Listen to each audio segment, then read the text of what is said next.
ശരിക്കും പറഞ്ഞാൽ കേരളത്തിൽ ജീവിച്ചിരിക്കുന്ന ഏറ്റവും വലിയ മജീഷ്യനാണ് ഐസക് എന്ന് പറയുന്ന ആള്. പണമില്ലാതെ പദ്ധതികൾ പ്രഖ്യാപിക്കുക, എന്നിട്ട് പണം എവിടെ എന്ന് ചോദിക്കുമ്പോ നിങ്ങൾക്ക് എന്താ അറിയാം, ഇത് ഇന്റഗ്രേഷൻ അല്ലേ? ഒരു പുതിയ വാക്കാണ് ഇന്റഗ്രേഷൻ അല്ലേ? ഇത് വിവിധ വകുപ്പുകൾ തമ്മിലുള്ള നിലവിലിരിക്കുന്ന പദ്ധതികൾ തമ്മിലുള്ള ഒരു ഇന്റഗ്രേഷൻ അല്ലേ എന്നിരിക്കുക. പണമില്ല എന്നുള്ളത് ക്ലിയർ ആണ്. അപ്പോൾ ഞാൻ നേരത്തെ പറഞ്ഞു ഡിജിറ്റൽ പ്ലാറ്റ്ഫോം, ഡിജിറ്റൽ ഇക്കോണമി, പുതിയ വാക്കുകളാണ്, നല്ല കാര്യങ്ങളാണ്, നല്ല സ്വപ്ന പദ്ധതികളാണ്. പക്ഷെ അതിന്റെ അകത്ത് വ്യക്തതയില്ലല്ലോ, അതിന്റെ അകത്ത് ക്ലാരിറ്റി ഇല്ലല്ലോ. ഒരു ഡിജിറ്റൽ പ്ലാറ്റ്ഫോം ഉണ്ടാക്കി ജോലിയില്ലാത്ത അഭ്യസ്തവിദ്യരായ തൊഴിലില്ലാത്ത കേരളത്തിലെ ചെറുപ്പക്കാർ അതിൽ പേർ രജിസ്റ്റർ ചെയ്താൽ ഞങ്ങൾ സ്ഥാപനങ്ങളുമായി ബന്ധപ്പെടും. ആ സ്ഥാപനങ്ങൾ വഴി നിങ്ങൾക്ക് തൊഴിൽ തരും. അടുത്ത വർഷം 3 ലക്ഷം പേർക്ക് ഞങ്ങൾ തൊഴിൽ തരും. ഏത് ഡാറ്റയുടെ അടിസ്ഥാനത്തിലാണ് 3 ലക്ഷം പേർക്ക് തൊഴിൽ കൊടുക്കാൻ പോകുന്നത്? കഴിഞ്ഞ പ്രാവശ്യം അധികാരത്തിൽ വന്നു കഴിഞ്ഞപ്പോൾ 25 ലക്ഷം പേർക്ക് തൊഴിൽ കൊടുക്കുമെന്ന് പറഞ്ഞു. ഈ പ്രാവശ്യം എന്തായാലും അത് ഭാഗ്യം, അത് 20 ലക്ഷമായിട്ട് കുറച്ചു അടുത്ത 5 വർഷത്തേക്ക്. അപ്പൊ ഇതെല്ലാം ഈ പറയുന്നത് യഥാർത്ഥ ധനസ്ഥിതിയെ മറച്ചുവെച്ചുകൊണ്ട് തെരഞ്ഞെടുപ്പിന് തൊട്ടു മുമ്പായിട്ട് പ്രചരണത്തിന് വേണ്ടി നടത്തുന്ന കാര്യങ്ങളാണ്.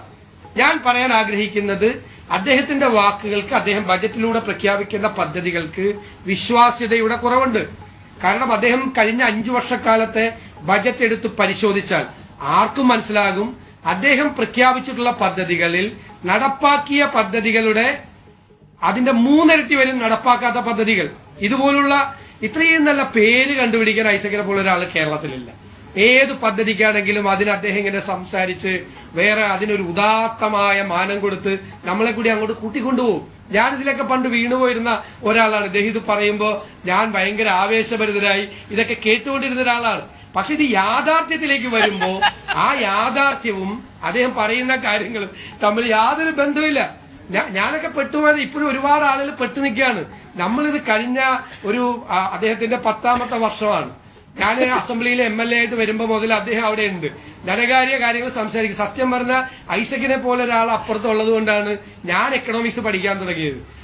അന്നൊക്കെ ഐസക്ക് തുടക്കത്തിലെ അവിടെ ഇരിക്കുന്ന മുഴുവൻ ആളുകളെ വഴിതെറ്റിച്ചുകൊണ്ടുപോകും. ഇപ്പോഴും നമ്മൾ സൂക്ഷിച്ചിരുന്നില്ലെങ്കിൽ നമ്മളെ വേറെ വഴിക്ക് കൊണ്ടുപോകും. അത്രയും ബുദ്ധിമാനായ, ഞാൻ വീണ്ടും ഒരു വാക്കെടുത്ത് പറയുന്നു, അത്രയും കൗശലക്കാരനായ ഒരു മജീഷ്യനാണ് അദ്ദേഹം. പക്ഷെ യാഥാർത്ഥ്യം ഇതൊന്നുമല്ല. അദ്ദേഹം പറഞ്ഞില്ലേ ഇത് ജെൻഡർ ബജറ്റാണ് എന്ന് പ്രഖ്യാപിക്കും. 2 ജെൻഡർ ബജറ്റ് പ്രഖ്യാപിച്ചു. ഞാൻ കഴിഞ്ഞ പ്രാവശ്യം ചോദിച്ചു, ഞാനിപ്പോ ഇത് നോക്കും എന്താണ് ഇതിന്റെ ഔട്ട്കം. ഞാൻ ചോദിച്ചു, കേരളത്തിലെ പാവപ്പെട്ട സ്ത്രീകൾക്ക് ഒരു പൊതു സ്ഥലത്ത് പോയാൽ അവർക്കൊരു ടോയ്ലറ്റിൽ പോകണമെങ്കിൽ ഒരു ടോയ്ലറ്റ് പോലും പണിതിട്ടില്ല. ഈ ജെൻഡർ ബജറ്റ് 2 പ്രാവശ്യം കൊണ്ടുവന്നു കഴിഞ്ഞിട്ട് ഇപ്പൊ വ്യവസായ ഇടനാഴി 5 കൊല്ലമായിട്ട് പറയാണ് വ്യവസായ ഇടനാഴി. ഇവിടെ നിക്ഷേപര് വരുമ്പോൾ അവർക്കൊരു എക്കോ സിസ്റ്റം ഉണ്ടാക്കും. അപ്പൊ കണ്ടില്ലേ, ടെക് മഹീന്ദ്ര വരുന്നു, നിസാൻ മോട്ടോഴ്സ് വരുന്നു, ഹിറ്റാച്ചി വരുന്നു എന്ന് പറഞ്ഞു. അവരൊക്കെ വന്നിട്ട് ഓടിപ്പോയ വഴിയിൽ പുല്ലുപോലും മുളച്ചിട്ടില്ല. കാരണം ഞാനിപ്പോ ധനകാര്യമന്ത്രിയെ മാത്രം കുറ്റപ്പെടുത്തുന്നില്ല, ധനകാര്യമന്ത്രി അത് പ്രഖ്യാപിക്കുന്ന ആളാണ്. അത് ഇംപ്ലിമെന്റ് ചെയ്യേണ്ട ഗവൺമെന്റിന്റെ ഒരു സിസ്റ്റം വേണം. യഥാർത്ഥ പ്രശ്നം എന്താണ്? യഥാർത്ഥ പ്രശ്നം ബജറ്റ് എന്ന് പറയുന്നത് ആനുവൽ ഫിനാൻഷ്യൽ സ്റ്റേറ്റ്മെന്റ് ആണ്, വാർഷിക വരവ് ചെലവ് കണക്കാണ്. ഈ വാർഷിക വരവ് ചെലവ് കണക്കിൽ നമ്മൾ ആദ്യം നോക്കുന്നത് എന്താണ്? യഥാർത്ഥത്തിൽ എന്താണ് വരുമാനം?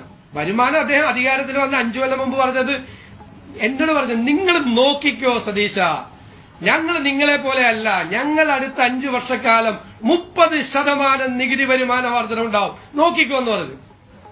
10 കടക്കുന്നില്ല അദ്ദേഹത്തിന്റെ നികുതി വരുമാന വർധനവ്. അദ്ദേഹം GST കൊണ്ടുവന്നിട്ട് ആ GSTയിലെ നികുതി ഭരണം തകർന്ന് തരിപ്പണമായി കിടക്കുകയാണ്. ഇന്ത്യയിലെ മറ്റ് സംസ്ഥാനങ്ങളെല്ലാം അത് റീകൺസ്ട്രക്ട് ചെയ്തു, അത് റീസ്ട്രക്ചർ ചെയ്തു, പുതിയ സംവിധാനങ്ങൾ ചെയ്തു, കുറവുകൾ പരിഹരിച്ച്. അദ്ദേഹത്തിന് KGSTയിലെ കുടിശ്ശിക പിരിക്കാൻ പറ്റിയിട്ടില്ല, ഇതുവരെ വാറ്റ് പിരിക്കാൻ പറ്റിയിട്ടില്ല. ഈ പ്രഖ്യാപനങ്ങളിലെ ആംനസ്റ്റി തുടരും. അദ്ദേഹം പറയട്ടെ, കഴിഞ്ഞ പ്രാവശ്യത്തെയും കഴിഞ്ഞ വർഷത്തെയും അതിന്റെ മുമ്പിലത്തെ വർഷത്തെയും അദ്ദേഹത്തിന്റെ കുടിശ്ശിക പിരിച്ചെടുക്കാൻ വേണ്ടിയിട്ടുള്ള ആംനസ്റ്റി സ്കീം ദയനീയമായി പരാജയപ്പെട്ടു. എന്നിട്ട് അതേ സ്കീം കണ്ടിന്യൂ എന്ന് പറയാണ്. സത്യത്തിൽ അദ്ദേഹം ചെയ്യേണ്ടത് എന്താ? 2 ആംനസ്റ്റി സ്കീം എന്തുകൊണ്ട് തുടർച്ചയായി പരാജയപ്പെട്ടു?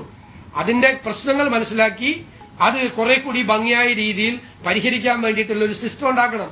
ജസ്റ്റ് കണ്ടിന്യൂ ചെയ്യണമെന്നാണ് പറയുന്നത്.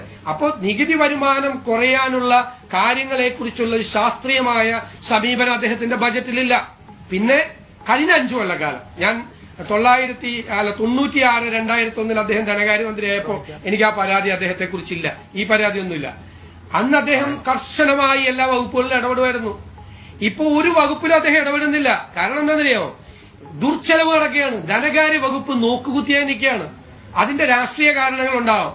ഞാൻ ഐസക്കിന്റെ ആ കാര്യത്തിലേക്കൊന്നും ഞാൻ പോകുന്നില്ല. രാഷ്ട്രീയ അദ്ദേഹം ഇന്റർവ്യൂ ചെയ്യുന്നില്ല അത്തരം കാര്യം. അപ്പൊ ദുർച്ചെലവുകൾ വർദ്ധിക്കുകയും വരുമാനം ഗണ്യമായി കുറയുകയും അതിന്റെ കൂടെ തീർച്ചയായിട്ടും നമ്മളതൊന്ന് യാഥാർത്ഥ്യബോധമില്ലാതെ സംസാരിക്കരുത്. പാൻഡമിക് സിറ്റുവേഷനാണ്, മറ്റു പ്രശ്നങ്ങളെല്ലാം ഉണ്ട്. ഇതെല്ലാം കൂടി വന്ന് വല്ലാതെ ഇരിക്കുന്ന ഒരവസ്ഥയിൽ ഈ പറയുന്ന പരിപാടികൾ ഇദ്ദേഹം ചെയ്ത പരിപാടിയെ പറ്റുള്ളൂ. കാരണം പൈസ ഇല്ല കയ്യിൽ, ഇലക്ഷൻ വരാൻ പോകുന്നു. അപ്പോ അതാണ് ഞാൻ പറഞ്ഞത്, അദ്ദേഹം ചെയ്ത മാജിക്. അതാണ് ആ കാര്യത്തിലുള്ള താങ്കളുടെ പ്രാഥമികമായ വിമർശനം.